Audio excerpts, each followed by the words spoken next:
और किस तरीके का माहौल मुहैया कराने की हमारी योजना हरियाणा के अंदर है। हमको अपने व्यापारी भाइयों के ऊपर विश्वास करके चलना चाहिए, कर सकते हैं, जिससे सरकार को भी रेवेन्यू मिले और बहुत तेजी से प्रदेश प्रगति करे। कि ऐसा माहौल बना दिया गया है कि पानीपत में मुझे लगता है कि सबसे बड़ा इंडस्ट्रियल हब है यहाँ पे, इस पूरे इलाके का। ऐसा माहौल बना दिया कि चारों तरफ आपके जेल की दीवारें खड़ी कर दी। जिधर से भी आपका सामान आएगा तो भी बड़ा टोल टैक्स देके आएगा, आपका सामान जाएगा तो भी बड़ा टोल टैक्स देके जाएगा। साथियों, हमारे बहुत से व्यापारी साथी यहां पर आज मौजूद हैं और आज हम ये चर्चा करने के लिए यहां पर इकट्ठा हुए हैं कि व्यापारियों के लिए किस तरह का माहौल आम आदमी पार्टी की सरकारें मुहैया कराती हैं और किस तरीके का माहौल मुहैया कराने की हमारी योजना हरियाणा के अंदर है। मुझे लगता है कि ये हमारा सौभाग्य है कि आज भगवंत मान जी इस कार्यक्रम में मौजूद हैं, आप सब लोगों से चर्चा करने के लिए मौजूद हैं, क्योंकि सिर्फ 2-2.5 साल के समय में पंजाब एक ऐसी जगह जहां से इंडस्ट्रीज परेशान होके छोड़ के जा रही थी, जहां से बिजनेसेस छोड़ के जा रहे थे क्योंकि वहां पे माकूल माहौल नहीं था, ऐसी जगह को 2-2.5 साल में इतना सुविधापूर्ण बना देना कि नई नई इंडस्ट्रीज, व्यापारी अब इच्छा जता रहे हैं कि पंजाब के अंदर इन्वेस्ट कर सके। मुझे लगता है इसके लिए एक बार जोरदार तालियां भगवंत मान जी के लिए आप लोग बजा दीजिए। कई सारी चीजें, कई सारी दिक्कतें, क्योंकि हम पहले दिन से हम इन चीजों को देखते रहे। आपकी इच्छा है या नहीं व्यापारी को काम करने देने की, सबसे पहली चीज ये महत्वपूर्ण होती है। दिल्ली के अंदर भी जब आम आदमी पार्टी की सरकार आई, उससे पहले बहुत सारी दुश्वारियां, बहुत सारी मुश्किलें खड़ी की जाती थी व्यापारियों के लिए। अरविंद केजरीवाल जी जब सरकार में आए दिल्ली के अंदर, तो उन्होंने पहली चीज ये कही थी कि मेरी सरकार में ये रेड राज खत्म होगा, रेड नहीं की जाएगी व्यापारियों के ऊपर। व्यापारियों को चोर समझ के जैसे सरकार काम करती है, वो सोच गलत है। उन्होंने कहा हम दोस्त बना के काम करेंगे व्यापारियों के साथ। रेड बंद कर दी गई दिल्ली में पूरी तरह से, व्यापारियों के ऊपर विश्वास किया गया और यकीन मानिए, आप उठा के देख लीजिए 8 साल पहले जो दिल्ली का रेवेन्यू था और आज के दिन में जो दिल्ली का रेवेन्यू है, मल्टीफोल्ड इंक्रीज हुआ है। व्यापारियों ने खूब टैक्स दिया, खूब साथ दिया सरकार का। तो इसलिए सबसे पहला जो नींव का पत्थर है वो तो ये है कि हमको अपने व्यापारी भाइयों के ऊपर विश्वास करके चलना चाहिए। सरकार को वो ऐसे सुझाव दे सकते हैं, ऐसे काम कर सकते हैं, जिससे सरकार को भी रेवेन्यू मिले और बहुत तेजी से प्रदेश प्रगति करे। अभी अभी हमारे जिला अध्यक्ष जी ने यहां पे बता दिया कि किस तरीके का माहौल है। मैं इसी बात से शुरू करने वाला था, पर आपने पहले ही जिक्र कर दिया कि ऐसा माहौल बना दिया गया है कि पानीपत में मुझे लगता है कि सबसे बड़ा इंडस्ट्रियल हब है यहां पे, इस पूरे इलाके का। ऐसा माहौल बना दिया कि चारों तरफ आपके जेल की दीवारें खड़ी कर दी। जिधर से भी आपका सामान आएगा तो भी बड़ा टोल टैक्स देके आएगा, आपका सामान जाएगा तो भी बड़ा टोल टैक्स देके जाएगा। मतलब जो पहले व्यापारियों से टैक्स ले रहे हैं उतनी भी सुविधाएं अभी तक नहीं दी हैं, और साथ ही साथ चारों तरफ टोल टैक्स लगा के एक ऐसा शिकंजा कस दिया व्यापारियों के ऊपर कि किसी भी कोने से व्यापारी कुछ भी कमा के अपना घर ना चला सके। बड़े बड़े व्यापारियों को मैंने संघर्ष करते हुए देखा इस बात के लिए कि कमाते तो हम बहुत हैं, लेकिन सरकार छोड़ती कुछ नहीं है। चारों तरफ से शिकंजा ऐसा कस दिया है कि हम ना तो अपने जो कर्मचारी हैं उनको अच्छी सुविधाएं दे पाते हैं, ना ही हम अपना पालन पोषण, अपने आप को इंप्रूव करना वो कर पाते हैं, और ना ही आगे इंडस्ट्री में इन्वेस्ट कर पाते हैं। चारों तरफ से सरकार ने ऐसा काम कर दिया कि कैसे कैसे रोड मैप है, कैसे आगे हम काम करने वाले हैं और पंजाब में क्या क्या अच्छी चीजें चल रही हैं। कुछ सवाल भगवंत मान जी, यहाँ पे कुछ सवाल आए हुए हैं हमारे व्यापारी साथियों के, बहुत सारे सवाल मेरे पास आए हैं, आप लोगों ने ये भर के दिए हैं। मैं उनमें से कुछ सवाल जो सबसे महत्वपूर्ण थे, आपके नाम सबके ले दूंगा, लेकिन कुछ सवाल जो जानना बहुत जरूरी है वो मैं पढ़ देता हूं। मान साहब उसका रेफरेंस लेते हुए जब बोलेंगे तो इन सारे सवालों को एड्रेस कर लें, मैं ऐसा उनसे निवेदन करता हूं। धनराज बंसल जी, इन्होंने ये सवाल पूछा है कि एनओसी की प्रक्रिया पंजाब में किस तरह से आपने सरल की है। यहां पे एनओसी की प्रक्रिया बहुत जटिल है, यहां पे पोर्टल खेलती है सरकार और व्यापारी एनओसी लेने के चक्कर में ही उलझ के रह जाता है। पानीपत में टेक्सटाइल पार्क की आवश्यकता है, साथ ही इन्होंने ये सुझाव भी दिया है। मितेश मल्होत्रा जी और चंदन अरोड़ा जी दोनों का लगभग एक ही सवाल है, इसलिए मर्ज कर दिया हमने। पूरे हरियाणा में बिजली की बहुत ज्यादा समस्या है, बहुत हाई रेट्स हैं और ज्यादा पावर कट हैं, जिससे इंडस्ट्री बहुत बुरी तरह से इफेक्ट होती है। मनुदेव सांगवान जी, पवन कंसल जी, मनदीप कपूर जी, इनका जीएसटी के बारे में सवाल था, उसको भी हमने क्लब कर दिया है कि जीएसटी के जो टैक्स स्लैब्स हैं वो टेक्सटाइल के लिए एक ही होने चाहिए। एक ही इंडस्ट्री में मल्टीपल स्लैब्स बना रखे हैं, उसकी वजह से बहुत ज्यादा दिक्कतें सामने आती हैं और जीएसटी पोर्टल को सरल करने की जरूरत है ताकि व्यापारियों को सहूलियत हो सके। दीनानाथ गुप्ता जी और जगदीश धनीजा जी, इनका सवाल है कि स्मॉल और मीडियम एंटरप्राइज को और सहयोग और बल देने की आवश्यकता है, इसके लिए क्या किया जा रहा है आपके यहां भी, और यहां पे क्या हमारी योजनाएं, हम क्या कर सकते हैं। साथ ही एक कंसर्न जो बहुत सारे लोगों ने आप में से अपने फॉर्म्स में भरा है, करप्शन बहुत हाई लेवल पे है। किसी भी तरीके की कोई परमिशन लेने के लिए जो सिंगल विंडो सिस्टम है, कई सारी बिजनेस सर्विसेज के लिए, इन सारी जगहों पे बहुत बड़े पैमाने पे करप्शन है, जिसकी वजह से व्यापारियों को बहुत दिक्कत आती है किसी भी तरीके का कोई भी परमिशन लेने के लिए। मैं नाम पढ़ देता हूं जिन जिन साथियों ने कंसर्न जाहिर किया है। दीपक छाबड़ा जी हैं, जियालाल जी हैं, अनुराग त्रिपाठी जी हैं, गुलेर सिंह जी हैं, विनोद खंडेलवाल जी हैं, सुरेश कुमार जी हैं, पवन चंद्रा जी हैं, बलवंत सिंह सैनी जी और राम खिलार जी। ये सभी हमारे व्यापारी साथी, आज इंडस्ट्रियलिस्ट भी, व्यापारी भी, सारे लोग यहां पर मौजूद हैं। मैं मान साहब आपसे निवेदन करूंगा कि अब आप आएं और अपनी बात भी रखें और इन इश्यूज को एड्रेस भी करें। बहुत बहुत शुक्रिया। मैं सोचता था ये व्यापारी लोग इलेक्शन के समय, दो पार्टियां हैं तो दोनों के पास, अगर तीन है तो तीनों के पास लाल रंग की थैली क्यों लेके जाते हैं इलेक्शन से पहले? वो थैली में माता लक्ष्मी होती है। मैंने कहा इनको क्या एजेंडा पसंद होता है इनका, कि त्रिपाठी का एजेंडा बहुत अच्छा लगा, ये मेरी तरफ से दान है ना। कोई एजेंडा पसंद नहीं आपको किसी का। आप जाते हो ये कहने के लिए, भाई साहब अगर तुम्हारी सरकार आ गई तुम तंग मत करना, बस अगर तुम्हारी आ गई तुम तंग मत करना, अगर तुम्हारी आ गई तुम मत करना, यही लेके जाते हो ना। कोई एजेंडा कोई मैनिफेस्टो पढ़ के जाते हो आप? हद है। मैंने कहा यार सरकारें कमाल है, सरकारें तंग करने के लिए बनती हैं, सरकारें तो सहूलतें देने के लिए बनती हैं। तो मैंने पंजाब की इंडस्ट्रियलिस्ट को बुलाया, मैंने कहा बताओ क्या प्रॉब्लम है। उन्होंने इतनी प्रॉब्लम बताई, इसमें से इस एनओसी को इस एनओसी से जोड़ के, इस एनओसी से लेके ये फिर मुझे पता चल गया कि बोलने को तो सिंगल विंडो होती है, लेकिन उस विंडो के अंदर बहुत सी विंडो होती हैं। ये देखो ना, यहां से तो एक ही विंडो है ना आने में, आगे देखो कितनी विंडो है। मैं कहता हूं पंजाब में हमने लागू किया सिंगल विंडो सिंगल पेन। एक ही पेन से होना चाहिए काम। सिंगल विंडो पे अपने कागज पकड़ाए, एक पेन ने साइन किए, उसी पेन पे ही खत्म हो जाना चाहिए काम।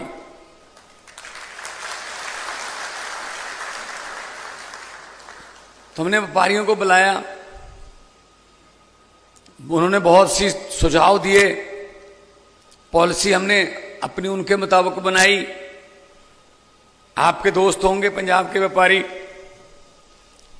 पंजाब में बहुत बड़े बड़े व्यापार हैं, हीरो है, वर्धमान है, मोंटी कार्लो है, क्लास है, सोनालिका है, स्वराज है, टाटा स्टील है, समर्था टेक्सटाइल है, समर्था आ रहा है अभी,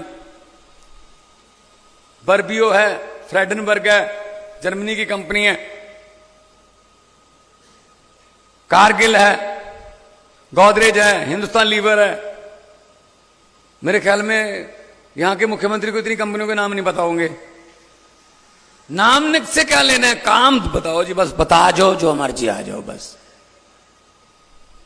उनको एक एक पैसे का अगर इंसेंटिव देंगे, एक पैसे के इंसेंटिव से भी करोड़ों का फर्क पड़ जाता है। पंजाब सरकार ने पहले बिजली हम सस्ती देते थे, पंजाब में और दिल्ली में घरों की बिजली तो फ्री है, 600 यूनिट है, क्योंकि मेरा 2 महीने का साइकिल है, 2 महीने बाद बिल आता है, तो 300 यूनिट पर मंथ 600 हो गया, पर बिल हो गया।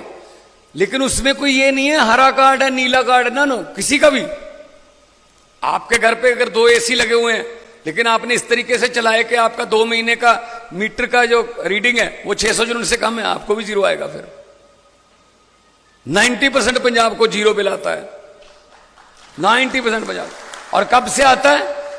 मार्च 16 और 2022 में ओथ ली थी, 1 जुलाई से आज तक बिल नहीं आते जी हमारे पंजाब में। तो हरियाणा में क्यों नहीं हो सकता ये काम? बिजली अपनी है जी, बिजली हम बनाते हैं, इतनी सस्ती बिजली हो गई है। सोलर मार्केट में 2 रुपए 54 पैसे पे मिल रही है सोलर। हमने एग्रीमेंट किया 1100 मेगावाट का सोलर के साथ, 2 रुपए 76 पैसे कहते थे, 2 रुपए 70 पे आ गए।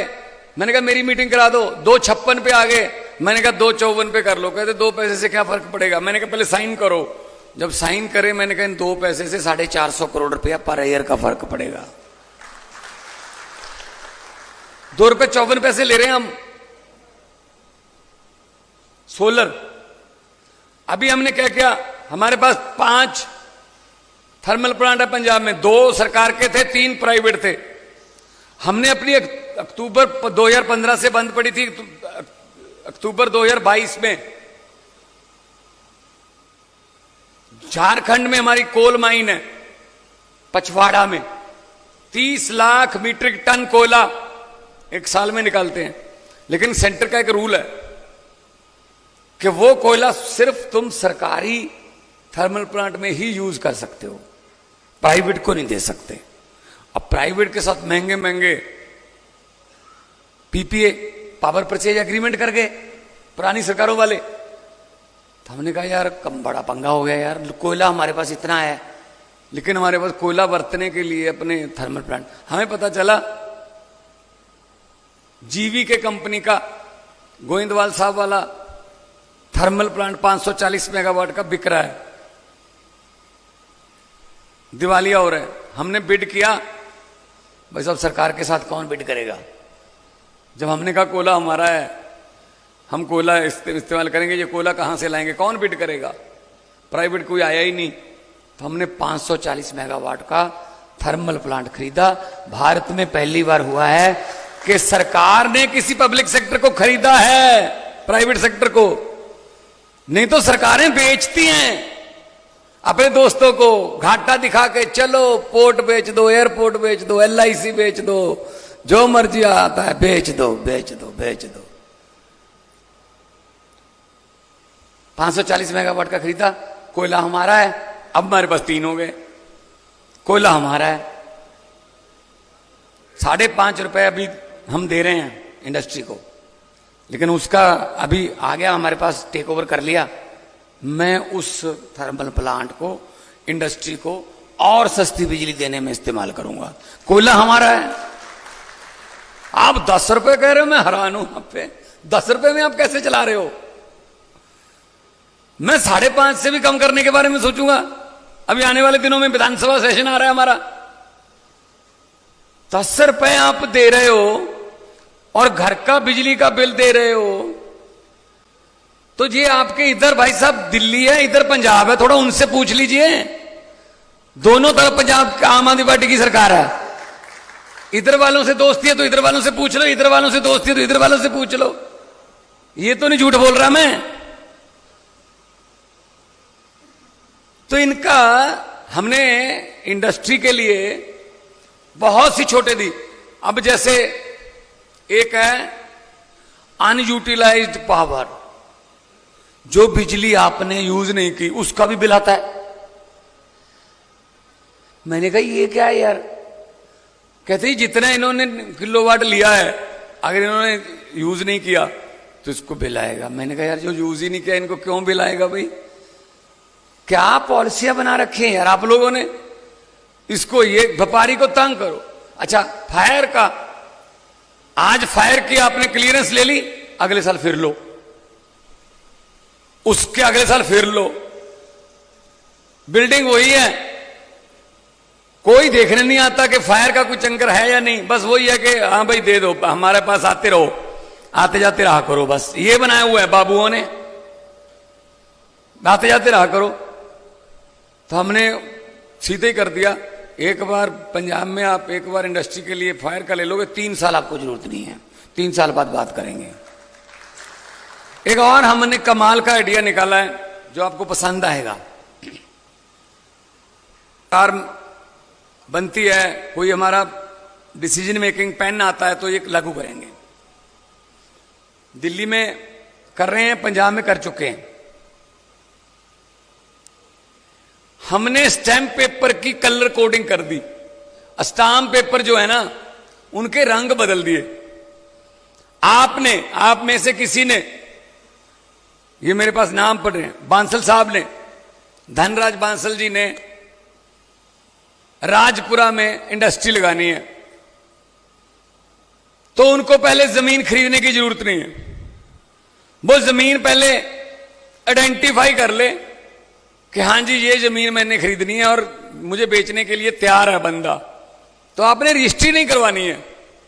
आपने वो इन्वेस्ट पंजाब के पोर्टल पर आ जाओ, या फिर हमारा चंडीगढ़ एयरपोर्ट के चौक पर हमारा इन्वेस्ट पंजाब का ऑफिस है, वहां आ जाओ, हमें बता दो वो जमीन का खसरा नंबर, फर्द नंबर बता दो एक बार, आप आराम से बैठ जाओ। 15 दिन में हमारी सीएलयू वाली टीम भी उस जमीन पर जाएगी और देखेगी, फायर की टीम भी हमारी जाएगी देखेगी, फॉरेस्ट की टीम भी हमारी जाएगी और देखेगी, पोल्यूशन की टीम भी हमारी जाएगी और देखेगी। पूरे 15 दिन लेंगे हम। 15 दिन के बाद जब एयरपोर्ट आ जाएगी हमें कि ये बिल्कुल क्लियर है जी हमारी तरफ से, कोई प्रॉब्लम नहीं है, यहां इंडस्ट्री लग सकती है, तब हम धनराज जी को कहेंगे कि आइए बुलाइए अपने जो जमीन जिनसे खरीदनी है, उसको भी कचहरी में नहीं लेके जाना, हमने इन्वेस्ट पंजाब के ऑफिस में ही तहसीलदार बिठा रखा है, चलो रजिस्ट्री करवाओ, लेकिन आपको हरे रंग का स्टैम्प पेपर खरीदना पड़ेगा, ग्रीन कलर का। वो थोड़ा महंगा होगा क्योंकि उसमें फायर के पैसे भी होंगे, उसमें पोल्यूशन के पैसे भी होंगे, उसमें सीएलयू के पैसे भी होंगे, उसमें फॉरेस्ट के सब जो एनओसीज के पैसे हैं वो इंक्लूडेड होंगे। आप हरे रंग का स्टैम्प पेपर खरीदोगे, आज आपकी रजिस्ट्री हो गई, कल भूमि पूजन करके अपनी पहली ईंट वहां पे लगा लेना। आपका पैसा हम 24 घंटे भी स्टक नहीं रखना चाहते, 24 घंटे भी आपका पैसा स्टक नहीं रहेगा। और 6 महीने बाद, 8 महीने बाद कोई बाबू आया आपके पास, कागज दिखाओ जी, आपने क्या करना है? स्टैम्प पेपर दिखाना है। अगर स्टैम्प पेपर का कलर ग्रीन है तो बाबू समझ जाएगा कि सब कुछ पेड है, सब कुछ ऑलरेडी पेड है, इसलिए ये कौन है। ये इंडस्ट्री के लिए किया, हाउसिंग के लिए रेड कर दिया, और जो जमीन खेती वाली है, खेती के लिए जो खेती वाली बिकती है उसके लिए येलो कर दिया। आओ देखो हमारे पास, देश में ऐसा आइडिया नहीं किसी के पास, क्योंकि आपको पहले 50 करोड़ की जमीन खरीद के 6 महीने सीएलयू वाले, सीएलयू मिला फॉरेस्ट वाले इधर आ जा, फॉरेस्ट मिला पोल्यूशन वाले कहते इधर हमारे पास तो आया ही नहीं। तो हम 15 दिन में आपको एक ही जगह से एक ही पेन के अंदर वो काम करके देंगे। ये हरियाणा में भी लागू कर देंगे। और जा तो हो ना, कोई मिट्टी का फर्क है, एक जैसी फसलें हैं, एक जैसा पानी है, हरियाणा छोटा भाई है पंजाब का, तो पंजाब में और दिल्ली में अगर ये हो सकता है तो हरियाणा बीच में क्यों रह गया? क्योंकि नीयत साफ नहीं है। यहां जो सिस्टम है ना उसकी नीयत साफ नहीं है। हमारी नीयत साफ है, हम व्यापारियों को अन्नदाता मानते हैं। आप लोग दो यूनिट की परमिशन लेने आयो, मैं 4 यूनिट की देता हूं। मैं कहता हूं 500 की जगह पे 800 बच्चियों को काम दे दे। मेरे पंजाब के नौजवान लड़के लड़कियों को काम दे दे। 2 यूनिट की जगह 4 यूनिट लगा ले, तरक्की कर, तू भी कर, हम रेवेन्यू दे दे, मुझे कोई प्रॉब्लम नहीं है। मैंने वही तनख्वाह देनी है, ये सिस्टम है बस। आपका बैट का भी अभी रहता है, बैट वाला जो बैट के झगड़े हैं पुराने, उनका क्या हुआ? कोई बता सकता है? जो बैट का पुराना बकाया पड़ा है अभी क्लियर हो गया या ना है? नहीं, ओटीएस लेके नहीं आए ये? नहीं, कोई ओटीएस पुराने रह गए? ओटीएस दोबारा लाएंगे? कब लाएंगे? ये तो खुद ही नहीं आने वाले।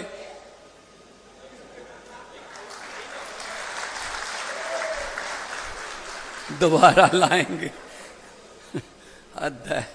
अभी तक हल कर देना चाहिए था, हमने पंजाब में कर दिया। मेरे से तो पहले बनी हुई है सरकार आपकी, 10 साल हो गए, मुझे तो 2.5 साल ही हुए ना। इनको पता होगा कि ओटीएस का, बैट का ओटीएस क्या होता है, इनको पता होगा? नहीं पता होगा जनाब। ये धरती के आदमी नहीं है, ये तो बस 1-2 बंदों को जानते हैं, वही व्यापारी है इनके लिए, तो बाकी कोई व्यापारी नहीं है। हमने पंजाब में बैट पे ओटीएस लाया, करोड़ों रुपये खजाने में भी आ गए, और तलवार भी जो लटकती थी वो भी ठीक हो गई कि चलो ठीक है यार करो। बैट कब से खत्म हो गया, लेकिन उसका बकाया खड़ा है।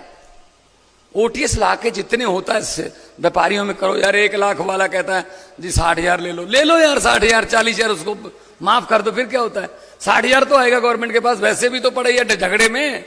क्यों झगड़े में रखते हो? उसको भी तलवार लटकी हुई है, मुझे कोई नोटिस ना आ जाए इनकम टैक्स का, मुझे भी ना दे। ऐसे जीएसटी का है। तो मैं पूरा मैं फाइनेंस की पूरी एक बात बता के जाऊंगा मैं आपको। आज मैं पॉलिटिकल भाषण नहीं दूंगा, मैं सिर्फ फाइनेंस पे बोल रहा हूं कि इन्होंने हालत क्या कर रखी थी, कुछ पता ही नहीं इनको। कई बार ओटीएस देके गवर्नमेंट को 500,000 करोड़ का फायदा हो जाता है, लेकिन ना लोगों को राहत देते हैं, ना ही खुद पैसे लेते हैं। वही 400-500 करोड़ से मैं कितने बच्चों को रोजगार दूंगा, कोई नए स्कूल खोलूंगा। अच्छा, फिर सीएसआर का पैसा कहां जाता है? तो नहीं, सीएसआर का पैसा इन्होंने अच्छी जगह लगाना होता। सबसे पहले मैंने रूल कर दिया पंजाब में, सीएसआर का जो पैसा है उसका 25% फोकल पॉइंट की और आपके इंडस्ट्री एरिया की सड़कों पर लगेगा और सीवरेज पर लगेगा। तो आप सीएसआर ज्यादा दोगे, क्योंकि आपको पता है कि ये सीएसआर हम पर ही लगेगा यार, हमारी सड़कें। ठीक है, आपकी जर्मनी की कोलैबोरेशन के साथ कंपनी चल रही है, जर्मनी से गोरा आया कोई, आप उनको इंपोर्ट करते हो। वो गोरे ने कहा कि मैंने देख रही है कहां बनाते हो, गाड़ी तो आपके पास भी BMW है, मर्सिडीज है, कोई ऐसी बात नहीं, लेकिन आप गोरे को बिठा के जब इंडस्ट्री एरिया में फैक्ट्री में लाते हो ना, तो आपके दिल में एक थोड़ा सा वो रहता है, यार ये क्या सोचेगा, यार सड़कें कैसी हैं, ये क्या सोचेगा, हाँ यहां इंडस्ट्री लगा रखी है, ये तो रहता है ना हमारे दिल में। देश का भी रहता है ना यार, जी मेरे देश का क्या जाएगा यार मुंह महांद्रा यहां से, कि यार क्या सोचेगा यार ये। तो यार सड़कें जो आप करोड़ों का सीएसआर देते हो, तो आप पर क्यों नहीं लगता? वो कहां लगता है फिर ये बताओ? कोई स्कूलों पे लगता हो, कहीं अस्पतालों पे लगता हो, कहीं ना कहीं से तो वापस आए ना। लोगों का टैक्स किसी न किसी रूप में वापस तो आना चाहिए ना, नहीं आता। आपने पूछा है बिजली का, वो तो पता चल गया बिजली का, तो मैं तो हैरान रह गया, 10 रुपए में आप कैसे सर्वाइव कर रहे हो। और मेरे वाले हाँ पंजाब में आ जाओ, अभी मैं बॉम्बे गया था, आ रहे हैं सिफी आ रहा है, सीएट टायर आ रहा है, हिंदुस्तान लीवर आ रहा है, टाटा मेरे पास पहले ही आ रहा है, जिसमें जमशेदपुर के बाद 2nd बिगेस्ट इन लुधियाना हो गया, उनका सारा काम चल रहा है। ग्रासिम पेंट्स है मेरे पास, मैं ऐसे गिन लेता हूं भाई साहब। मैं पंजाब को दिल से प्यार करता हूं, मैं पंजाब के व्यापारी को भी करता हूं, मैं पंजाब के किसान को भी प्यार करता हूं, मजदूर को भी करता हूं, मैं स्टूडेंट को भी करता हूं, मुलाजिम को भी करता हूं। सर्कल है ये, सर्कल चलेगा तो सर्कल चलेगा, तो ऐसे कैसे चलेगा? अभी मेरा डबल इंजन, अभी हमारा एक इंजन खराब हो गया बीच में से, फिर नया इंजन। बस कौन से इंजन यार? अभी तो अर्बन डेवलपमेंट है, माननीय खट्टर साहब के पास, अभी तो अर्बन डेवलपमेंट देश का है। अब कर दें ठीक, अब तो कर दें, पहले चलो 10 साल में नहीं कर पाए, अब कर दें। लोकल गवर्नमेंट, अर्बन डेवलपमेंट, ये तो सारा इंडस्ट्री होगी, ये सारा सिस्टम ही इन्होंने ना ऐसे असल में चूस लिया। वो क्या है ना, हम लोग भी क्या करते हैं ना, असल में ये समझ गए हमको, जनता के ना ये हिप्नोटाइजर बन गए सारे। ये समझ गए जनता को कि जनता के मेमोरी खास नहीं है जनता की, जल्दी भूल जाती है। आखिरी साल, इलेक्शन वाला साल, बस आखिरी 2 महीने थोड़े से लॉलीपॉप दे दो, लोगों को वही याद रहते हैं। पहले वाले 5 साल बिल्कुल याद नहीं रहते, क्या हो गया था, कब हुआ था, कहां कहां लूटा था। एक किसी घर में लड़की की शादी थी,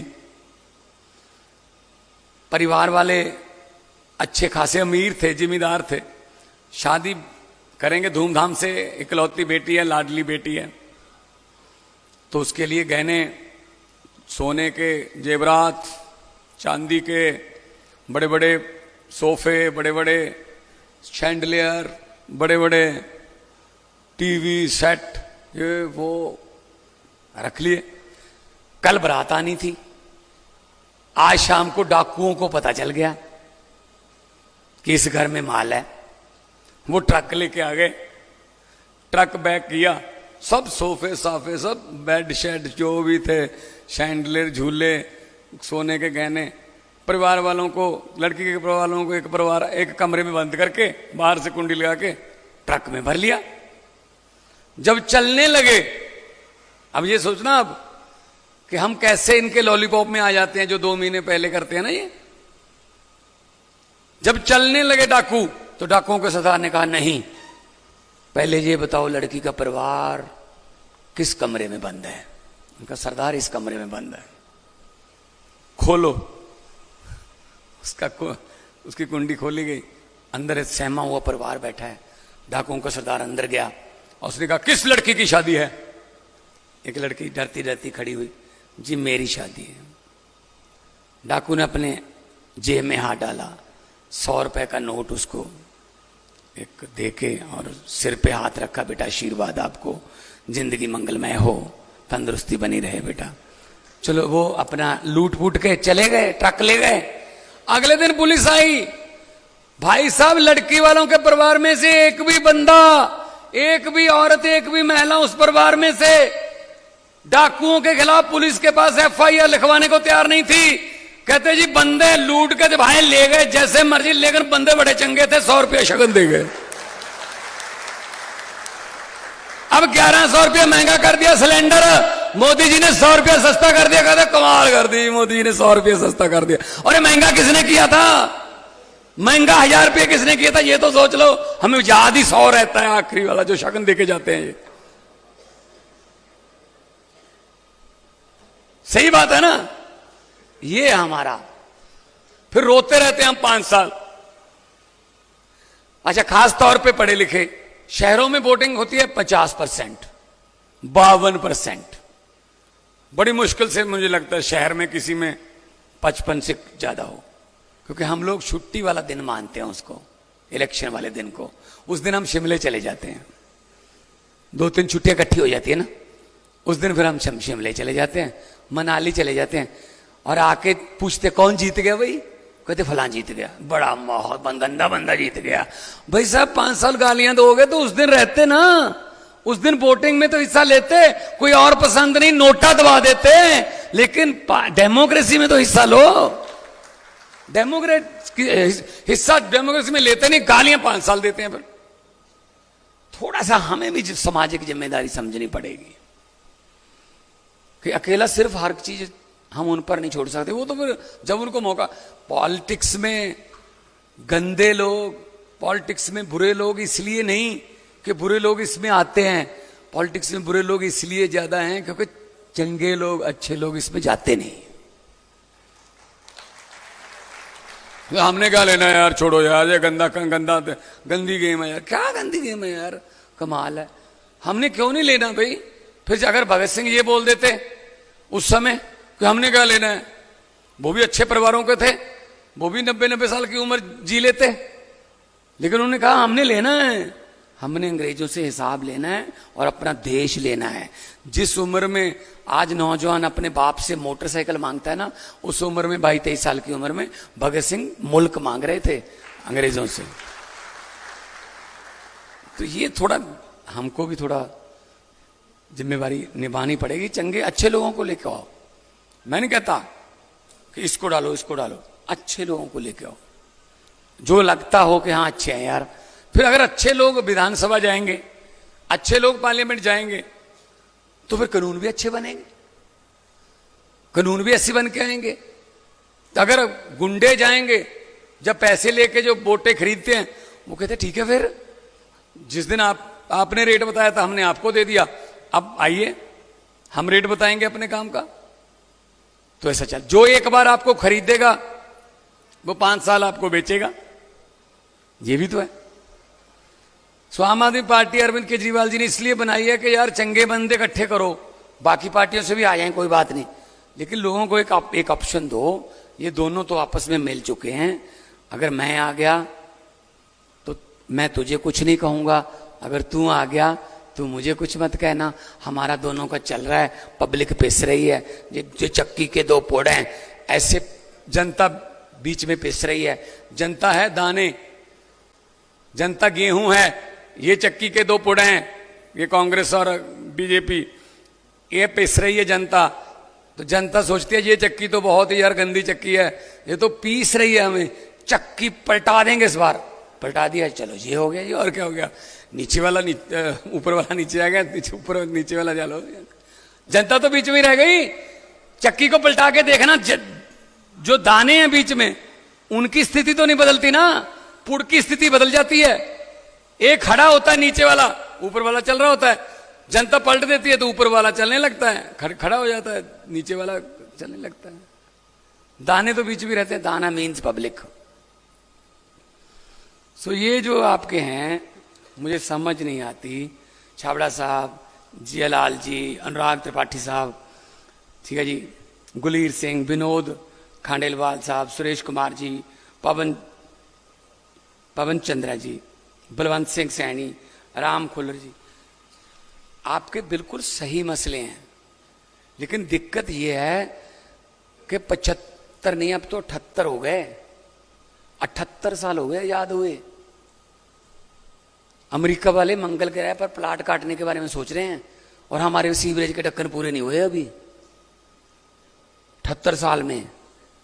ये मोदी जी कभी कभी अपने वाले भी बीच में गिन जाते हैं। पिछले 70 साल से देश को, मैं 70 में से 13-14 आपके भी हैं भाई साहब,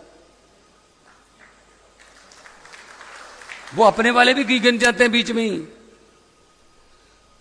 सो इस करके हर बात नेहरू पे लगा के काम नहीं चलेगा, हर बात मोदी पे छोड़ के भी काम नहीं चलेगा, कुछ नई कहानी लिखनी पड़ेगी।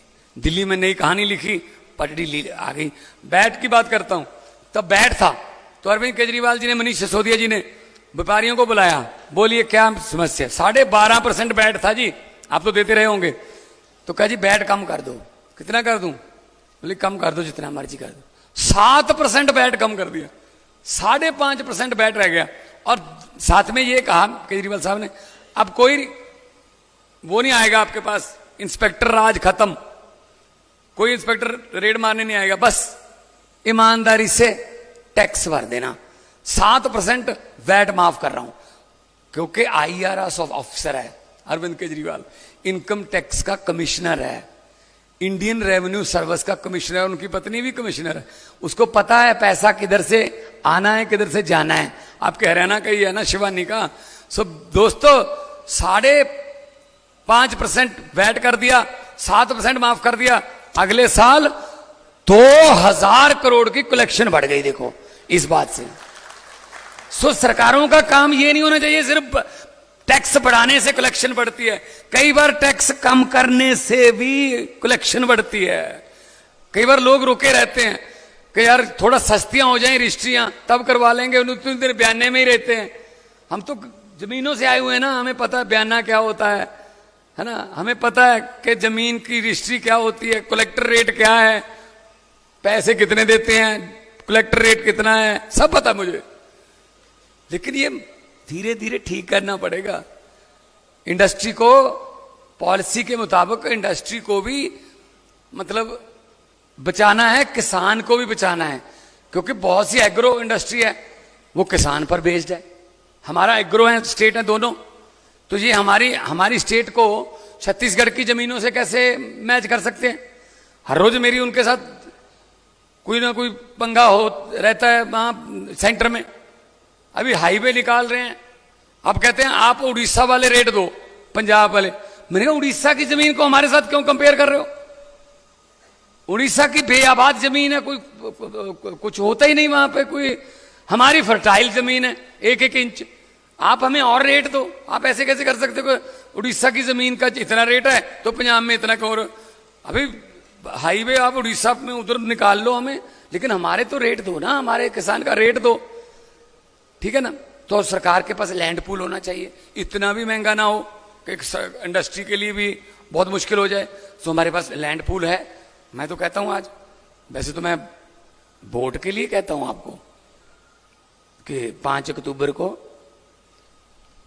वोट दे देना, लेकिन अगर वोट दे दोगे तो यहीं हो जाएगा काम। नहीं, मैं दोबारा आऊंगा, आप सबको पंजाब ले जाऊंगा मैं। वैसे तो घर ठीक कर लो वही ठीक है, घर ठीक कर लो वही ठीक है, नहीं तो मैं उधर ले जाऊंगा, मैं दोबारा आऊंगा। मैं तो इस बात के लिए मुझे तो बहुत अच्छा लग रहा है। मैं तो अगर 1 घंटा और लग गया ना, मेरा तो 10-15 हजार करोड़ का इन्वेस्टमेंट आ जाएगा इधर। और 10-15 हजार करोड़ का इन्वेस्टमेंट का मतलब है 60-70 हजार लोगों को काम भी मिलेगा साथ में। जितने दुखी आप हो, जितने दुख से आपने लिखी हुई हैं चीजें, जितने आप दुखी हो, लेकिन अपने दुखों को यहीं ठीक कर लो, साथ दो। और हम देशभक्त लोग हैं, कोई हम समाज में आपको नहीं बांटेंगे। हम तो स्कूल बनाने वाले लोग हैं, हम अस्पताल बनाने वाले लोग हैं, हम इंडस्ट्री लाने वाले लोग हैं, हम बिजली लाने वाले लोग हैं। हम अरविंद केजरीवाल के सिपाही हैं। और अरविंद केजरीवाल हरियाणा के गांव से उठा, पता ही नहीं था कि उसने दुनिया हिला देनी है। आज जो मर्जी है, झूठे पर्चे डाल लो, कोई बात नहीं, राजनीति में करते रहते हैं तो जो मर्जी कर लो, लेकिन उस बंदे ने हिला रखा है पूरे देश को, राजनीति की दशा और दिशा बदल दी है। भगत सिंह का एक शेर है कि इस कदर वाकिफ हो गई है मेरी कलम मेरे किरदार से, इस कदर वाकिफ हो गई है मेरी कलम मेरे किरदार से कि इश्क भी लिखना चाहता हूं तो इनकलाब लिखा जाता है। लंबे सफर को मीलों में मत बांटिए, कौम को कबीलों में मत बांटिए। एक बहता दरिया है मेरा भारत देश, इसको नदियों और झीलों में मत बांटिए। ये देश बहता दरिया है। और मुझे एक टीवी चैनल पे कहा गया कि रैपिड राउंड है, हम एक बंदे का नाम लेंगे, किसी पॉलिटिशियन का, आप उसी समय बताना कि उसके बारे में क्या सोचते हो। कहते सुखबीर सिंह बादल। मैंने कहा जी पहाड़ों वाले स्कूलों में पढ़े हैं, ना पंजाबी लिखनी आती है, ना पढ़नी आती है, ना बोलनी आती है, पंजाब के वारिस बनना चाहते हैं, हो नहीं सकता। कहते जी कैप्टन अमरिंदर सिंह। मैंने कहा महलों वाले लोग हैं, राजे हैं। जब मुगलों का राज था मुगलों के साथ थे, जब अंग्रेजों का राज था अंग्रेजों के साथ थे, जब कांग्रेस का राज था कांग्रेस के साथ थे, जब अकालियों का राज था अकालियों के साथ थे, जब बीजेपी का राज है तो बीजेपी के साथ है, तो लोगों के साथ तो कभी हुए नहीं सर। कहते जी नरेंद्र मोदी। मैंने कहा किसी भी बात को कहीं भी उसे उठा के, कहीं भी जोड़ के, कहीं से भी बोल के बोल देते हैं और साथ में कहते हैं गारंटी देता हूं। कहते कैसे? मैंने कहा चंद्रयान के लॉन्चिंग पे चले गए, इसरो ने किया था चंद्रयान का लॉन्च, तो मैं भी देख रहा था, लाइव चल रहा था। मैंने कहा सुन लें प्रधानमंत्री जी क्या कहते हैं। चंद्रयान के लॉन्च पे चले गए, वहां पे कहने लगे इसरो से मेरा पुराना नाता है।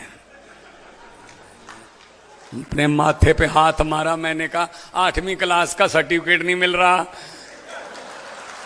इसरो की बातें कर रहा है यार ये। इसरो तो साइंटिस्ट पढ़े लिखे लोगों का काम है, इसका क्या नाता हो सकता है इसरो से भी?